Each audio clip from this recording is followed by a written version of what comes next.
All right, so here we are. We're watching good old Dougie Ford. He's been doing so good, looking out for Ontarians. But now he's just gonna. He just announced all these billions of dollars, 21 programs for this, just like the conservatives. Like they cut till they get caught and busted, and they've screwed it all up. So now they're just gonna piss away money. Where are the people with a 20-year plan, right? We have to think sustainable. Like if they took these billions and really, like transit, like they're talking about, and really planned to have something that will be there in 20 years or 40 years. We had a history of some Canadians who thought about the future. That doesn't seem to happen anymore. And further to that, I just love how Doug Ford will say, hey, we need to encourage business. So here, what do we have? The wife mentions she's got her brand. In this case, it's a Peanuts T-shirt made in Bangladesh, right? We don't like to buy from, say, China. We'll buy from Vietnam or Korea. We do a lot of thrifting, which helps. In this case, Bangladesh or Indonesia or Malaysia, Vietnam, right? People have an addiction for cheap stuff. Like I said to the wife, there's some issues that we need to talk about. So people want to buy their Peanuts T-shirt. Licensing, they want a fortune, right?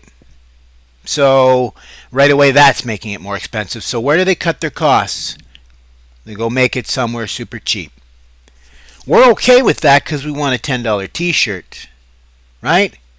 But domestically, we say support your domestic industry, your small business. Usually it's not small business, let's be honest. Usually it's big corporations who just say they're domestic, but all they do is import everything and they assemble it here.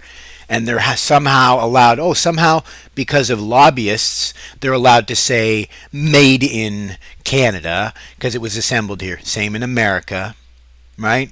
Made in America from, yeah. All as long as something comes in, it's what? Maybe they printed the packaging. The paper didn't come from here, which is a joke. Or the fish. You know what's most disgusting?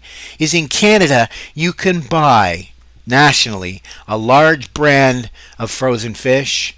Says made in Canada, but it's just packaged in Canada. The fish did not come from Canada. It was imported frozen. It's disgusting. But the issue at hand here is buying domestically versus internationally. So we have this disgusting obsession with buying things for as cheap as possible, and we don't care that it's being made with slave labor. We know this now, but we don't care. That's a big problem. The other side of this equation is our politicians will praise these companies making this stuff domestically. So we're encouraged to not save money when, again, we're being nickel and dimed to death. There's no longer a middle class. There's the have and the have not. So the most of us have nots are now, we used to have a penchant for buying stuff cheaper because we could then maybe get a case of beer for the weekend. Now we have to buy cheaper to be able to get what we need. So now our choice is the $10 T-shirt that is no longer our obsession with getting cheap. Woohoo! I got a T-shirt for $10. It used to be fun, remember? But we weren't thinking about the slave labor or the cost domestically, not having that work, business, revenue. So now we're required to get this 10, or we could go without. But we're also now cajoled into buying domestically. Now let's look at these domestic products. The same T-shirt made in Bangladesh might be $10 because they probably even give them a discount on the branding because you're in Bangladesh. Here you go.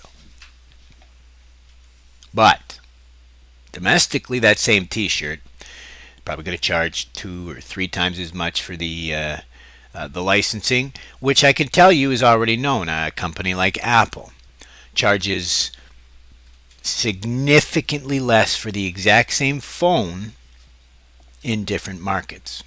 North America is paying twice and three times the amount for similar products to support these companies. Oh, no. North Americans are paying two and three times much for products because they charge us two and three times more. In second and third world countries, which is it's a silly term. In other countries where people don't have the GDP or the income to support $1,000 phone, they charge less. It's not dumb. Okay? But here we are, domestically, we're encouraged, forget the high end, let's just talk this $10 t-shirt out of Bangladesh, made here in North America. So instead of $2 for a licensing fee, or 20 cents probably, the licensing fee would be like $5. So now the company's charging 20 just to break even domestically. But no, what do they end up doing? They say, well, it's made domestically, and they'll take money from our government to support them, just like he's doing here. He's giving money to these companies so they can purchase this safety equipment so they can operate as a business and reopen to make a profit. Wait a minute here. Shouldn't that just be an expense of business? Okay? But that's not either here nor there. So they're going to take $1 million from taxpayers. And likely, let's be honest, they're going to put, what, 100,000, 200,000 into expenses to make millions. Shouldn't that have been written off? But guess what? They get the $1 million from the government, the taxpayers.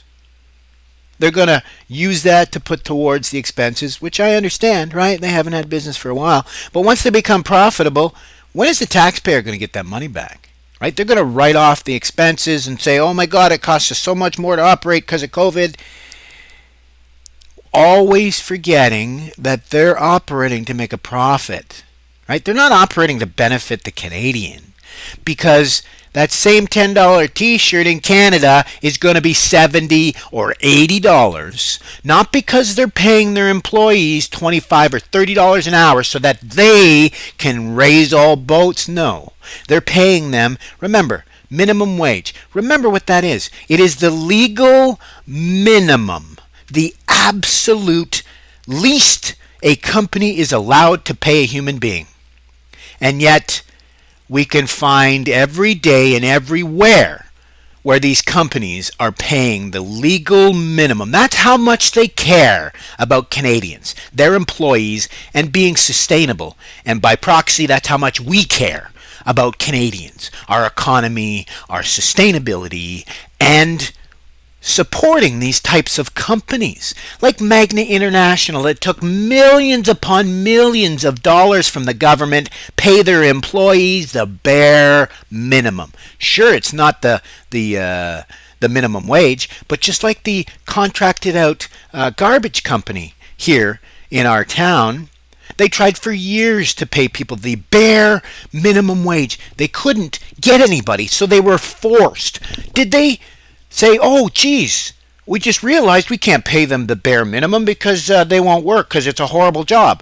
Let's pay them a couple dollars above the bare minimum legal wage. Even the drivers. You have skills. They're paying these guys just a few dollars above minimum wage. And nobody says how abhorrent that is. So these companies are charging $70 for the same t-shirt, not because they're paying Ontarians a living wage. No, absolutely not. The honest truth is these companies are lobbying the government to keep the minimum wage lower because they say they can't make a profit. Are you kidding me? Then go out of business. If you can't pay your employees, like Magna International or Amterra, if you can't pay your employees to do the job right, then you shouldn't be in business. And why are we supporting a company that's paying the legal minimum to produce, say, for example, an auto part? Like, why would you support a company like that, right? So here we are now, And we're saying what a great company it is because they make this huge profit, but none of us are going and looking. Are they supporting their employees? Are they a sustainable company? Are they making the right choices? Are they thinking about the future and about Ontarians? Or are they simply about profit? Right? That's what we have to ask ourselves, right? At this point, what do we do? I myself, I love the fact that there are websites and there is the ability for the average Canadian to research this stuff and see who really is doing it right. For example, these corner stores, like I said, these gas stations. I'll give you two examples. Some corner stores will bring in foreign workers because they say they can't get Canadians to do the job. What is it they can't get Canadians to do? Is it the job? Is it difficult? No. They can't get Canadians to stand around for 12 hours a day and take the crap that people dish out to them, and particularly during Corona, risk their health and well-being of themselves and their families for the legal minimum wage. So it's okay for us to support these companies that pay to bring in foreign workers and tell us that it's because Canadians won't do the job. That's BS. It's arguably because Canadians continue to support these abhorrent companies like Zehrs or the Westons, who rip off Canadians for years and then lobby the government. Same situation. $12 million for them to be environmental with their fridges, that's going to save them money, and they get to write off that expense. Why are we giving them money? Why? Because of these guys. Because these guys, instead of thinking of the average Canadian, they just think, oh, it's a lot easier for me to pander to the big companies and the rich people because that's the easier way to get elected. Looking at this short-sighted, instead of thinking, no, I'm not going to pander and give billions to these self-serving corporations. I'm going to make sure that these taxpayer funds go to a sustainable and mutually beneficial program, something that will continue to serve Canadians and Ontarians for years to come. I am not pandering for votes. I am repaying the faith and mandate given to me by Ontarians.